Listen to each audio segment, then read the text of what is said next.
તો આગળ વાત કરીશું માણવદરની અંદરથી બેરોજગાર યાત્રા ચાલુ કરવામાં આવી છે। આપણે જણાવી દઈએ કે માણવદરની અંદર અત્યારે હાલ બેરોજગાર અભિયાન ચાલુ કરવામાં આવ્યું છે, જે થકી યુવાઓને પ્રેરિત કરીને તેને રોજગાર આપવાનો એક નિર્ણય લેવામાં આવ્યો છે। પૂર્વ મંત્રી જવાહર ચાવડાએ માણવદર ખાતેથી બેરોજગાર સહાયતા અભિયાનની શરૂઆત કરી છે।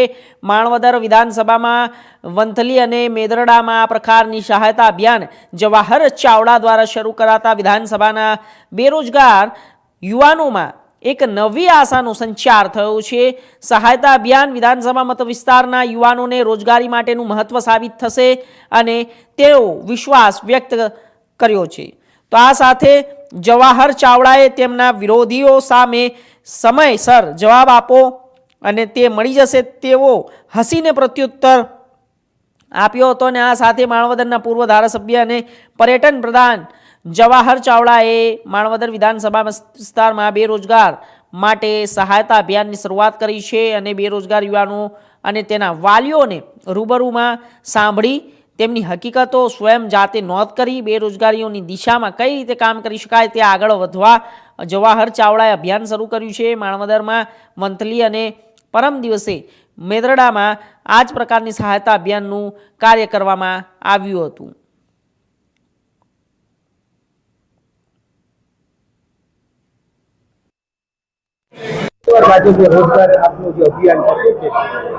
આજનો આમ તો મારો પહેલો દિવસ છે રોજગાર સહાયતા અભિયાન હેઠળનો। આમ તો એનો પાર્ટ 2 પ્રોજેક્ટ હોઈ શકે। પહેલો પ્રોજેક્ટ વિચારનો હતો। આજે રૂબરૂ બધાને મળવા નીકળો છું। જરૂરિયાત શું છે અત્યારના યુવાનની, એક દીકરીની કે દીકરાની?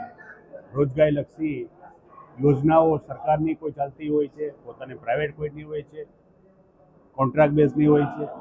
એની ડિમાન્ડ પોતાની એક બાળકને એક કામ માટે શું હોઈ શકે છે તેનો મૂળ સ્ટડી ચાલુ છે। સ્ટડી એટલે છે જો જ આપણે તે પ્રશ્નો સમજતા પૂરો ન હોય તો હલની વાત કેવી રીતે કરવી। એટલે પહેલાં પ્રશ્ન છે કે નહીં છે, તો કઈ કક્ષા સુધીનો છે, કઈ હદ સુધીનો છે, એની માગણી લાગણી ભવિષ્યની શું છે એ બાળકની, તેની જો જાણકારી મને મળી શકે તો એની રજૂઆત હું કરી શકું। એનું ભવિષ્ય સુધારવાનું કામ સરકારનું આવતી સરકારનું હોઈ શકે છે। જે સિસ્ટમ સુધારવી કેમ તેનું આયોજન થઈ શકે છે તે કરવા હું નીકળું છું। ભૂતકાળમાં ઘણા અભિયાનો મેં કરેલા છે ને તમે એના સાક્ષીઓ રહેલા છો। ડાર્ક ઝોનનું હતું, હું માનું છું ગુજરાતનું 57 તાલુકાનું, તે વખતે પણ બધા કહેતા હતા કે આ કરે છે પણ થશે નહીં। 3 વર્ષની લડાઈ ચાલી। આપણે 3 વર્ષની અંતે 2012માં 2009થી 2012 3.5 વર્ષ સુધી આપણી લડાઈ ચાલી હતી। 3.5 વર્ષના અંતે સરકારે ડાર્ક ઝોન આ વિસ્તારમાંથી ઉઠાવવો પડ્યો હતો, જેના કારણે અત્યારના ખેડૂતોને મળે છે અને ગુજરાતના 57 તાલુકાના ગરીબોને લાભ મળે છે।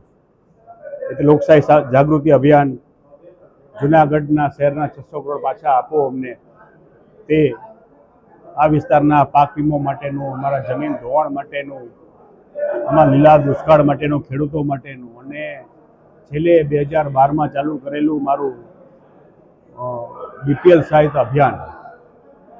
જી, મારું નામ મીત જીવનાણી છે। હું આ માણવદરનો રહેવાસી છું અને આ અભિયાનનો હું પણ ખૂબ વધાવું છું, કેમ કે આ જવાહરભાઈએ નવું અભિયાન સ્ટાર્ટ કર્યું છે કે રોજગારી બધાને મળે। મારા જેવા યુવાનો કેટલા પણ છે, જો કોઈ અનુભવી છે, કોઈ ફ્રેશર છે, બધાને પણ મળી શકે તક। હું અત્યારે BSM 1 ભણું છું। એની પહેલા મેં BSc એક વર્ષ કરેલું છે જુનાગઢ। એના પછી મેં અમદાવાદ 1 વર્ષ એવિએશન એન્ડ હોટેલ મેનેજમેન્ટ પણ કરેલું છે। એના પછી મને એકવાર તક મળેલી છે, 6 મહિના મેં કરેલું છે એરપોર્ટ સ્ટોરમાં કામ। પછી મને તક મળેલી નથી। હું કહું આજ મને કંઈક તક મળી જાય એવી સારી એવી ઓફિસ વર્કની છે, ઘણી બધી એવી તકો છે, મળી શકે છે, તો આપણે એકવાર ટ્રાય કરવામાં શું જાય છે।